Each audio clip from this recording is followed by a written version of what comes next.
Hey everybody, this is Dream, and today we have a nice little 4-game main slate. I'm also going to do the night slate, which is the 3-game that starts at 6:35.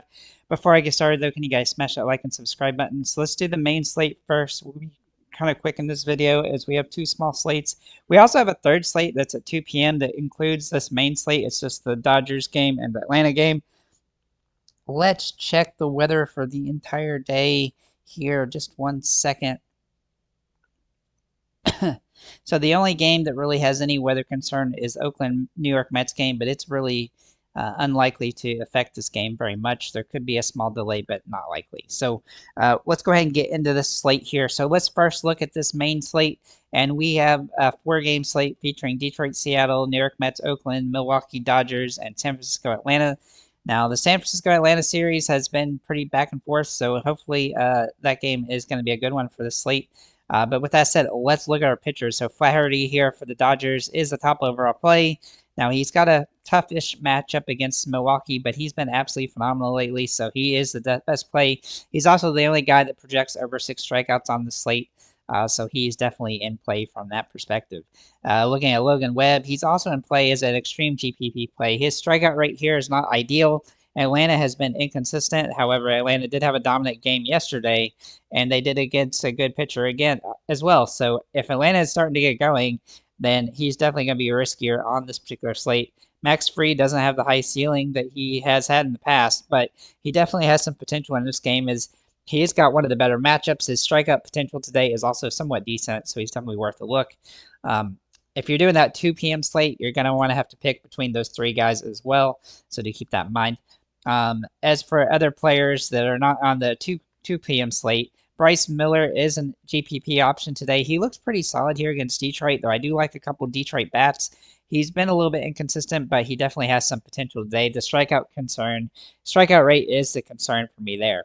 I do have one boomer bust play, and that is Pontina against the Oakland A's. Now, I do think Oakland could score a couple runs in this one, especially with a home run or two, but he definitely can get over 20 fantasy points in this one, so he's definitely worth at least a look from that perspective.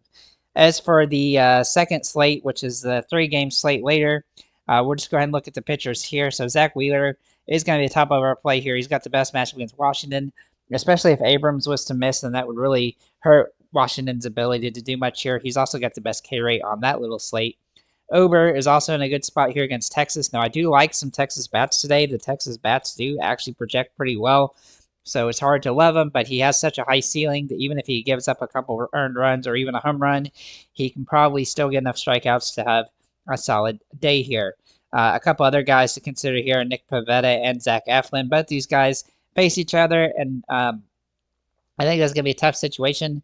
Neither one of them have a great strikeout potential, and they both face a team that can really hit the ball well, but they're definitely in play.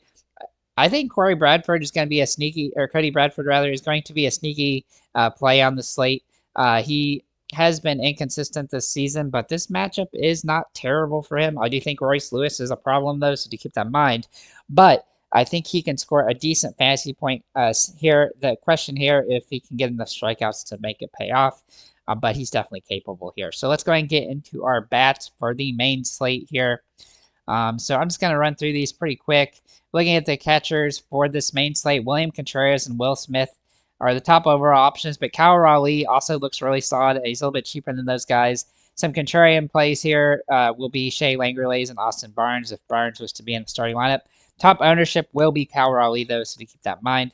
Looking at first base, we do like Ohtani, Freddie Freeman, and Pete Alonso, with Tyler Black being the cheap Hail Mary play. Pete Alonso is a core play for me. He looks absolutely phenomenal. I expect him to home run today, so he's definitely worth a look here.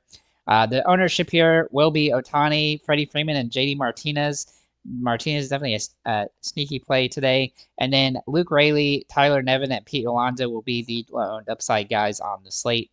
Looking at second base, we do like Bryce Turang and Jorge Polanco at this position. I think they're the best options available, and they're not super expensive, especially on this slate where there's a lot of expensive options. The ownership will be Jorge Polanco, though, and Jeff McNeil, and then the low-owned upside guy, Gavin Lux and Whit Merrifield, as well as Zach Gelof. So I think he's going to have some utility on the slate. Looking at third base, Dylan Moore can play here, as can Josh Rojas, and they're both cheap, and that definitely helps you. But the ownership will also go to Rojas and Mark Ventos and Dylan Moore, and the low-owned upside guy, Kiki Hernandez and Daniel Hernandez for the uh, Angels there, or for the A's there, excuse me. Looking at shortstops, Mookie Betts, Francisco Lindor are the top overall plays, with Lindor being the top owned play, be very chalky here. The low-owned upside guys, Dylan Moore, Mookie Betts, and Daryl Hernandez again. Also, Orlando Arcia fits in there, and then the um, kind of the so Dylan Moore is definitely the contrarian play at this position. But I do like Francisco Lindor a lot. He's very similar in his metrics to Pete Alonso and has that nice home run upside today. Looking at the outfielders, we do like Ohtani and Mookie Betts already, but Kerry Carpenter is a one-off play. Oopsie, for Detroit that looks interesting on this slate. I don't think he's a must play because I do like Miller a lot, but he definitely has the one-off potential. Arizona for Seattle looks interesting today and a really solid potential, though he's a little bit pricey. And then Michael Harris, I mean, he came back with a bang yesterday with a grand slam to start in his first at bat from being back from for over 2 months. So I look for him to have another opportunity to have a solid game here. The contrarian play here would be Toscar Hernandez. The ownership, though, the chalkier players, Ohtani, Brennan Nemo, Jeff McNeil, Michael Harris, Randy Arzonia, Victor Robles, JD Martinez, and Jesse Winkler. The low-owned upside guys, Kevin Kiermaier, Luke Raley, Mookie Betts, Mitch Haniger, and Toscar Hernandez. So let's look at the other slate here for these bats. The catchers here are going to be JT Realmuto and Connor Wong. Now, you can actually fit both these guys in the lineup because you can put Wong at first base, and that is actually interesting tonight. The ownership here will be JT Realmuto and Connor Wong, and the low-owned upside guy, Christian Vasquez, if he ends up drawing the start. Looking at first base, we do like Ryan O'Hearn here. He's very close to being a core play, and I think he fits in really well. He's nice and cheap. Looking at the top owned though, we do like Bryce Harper, Carlos Santana, and Connor Wong. Low-owned upside guy, Jose Miranda, and then a kind of a Hail Mary play would be Nate Lowe at first base. Excuse me, there. Looking at second base, we do like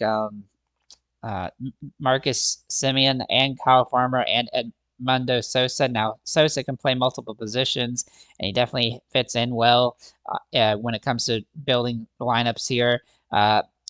Farmer is kind of a Hail Mary play, but he definitely looks good enough to have some potential, and he's dirt cheap, helps you pay up at other positions. Marcus Semien's a little bit pricey. I don't love the matchup for Texas, but I do think he projects well today. The top ownership, though, will be Kyle Farmer and Edmundo Sosa, and the low-owned upside guy will be Austin Martin and Marcus Semien.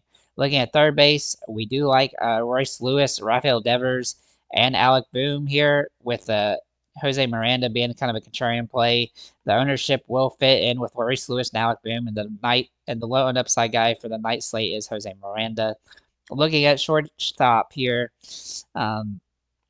we do like Gendner Henderson, Corey Seager, and Trey Turner. They're all very expensive today. Trey Turner will be a top-owned play, but so will be Edmundo Sosa, who's a contrarian cheap play here. And then the low-owned upside guys, Corey Seager and Nick Sogard, who's actually been pretty solid lately. For the outfield here, though, we do like Odalis Garcia, Ryan O'Hearn, Jarren Duran, Willie Abreu, and Weston Wilson. Now, Willie Abreu, I think, is a core play for me, so he's definitely somebody to consider. But Odalis Garcia looks really good, too.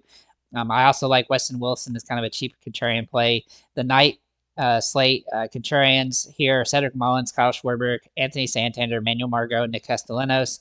Ownership will be Castellanos, Margot, Kyle Schwarber, and Odalis Garcia.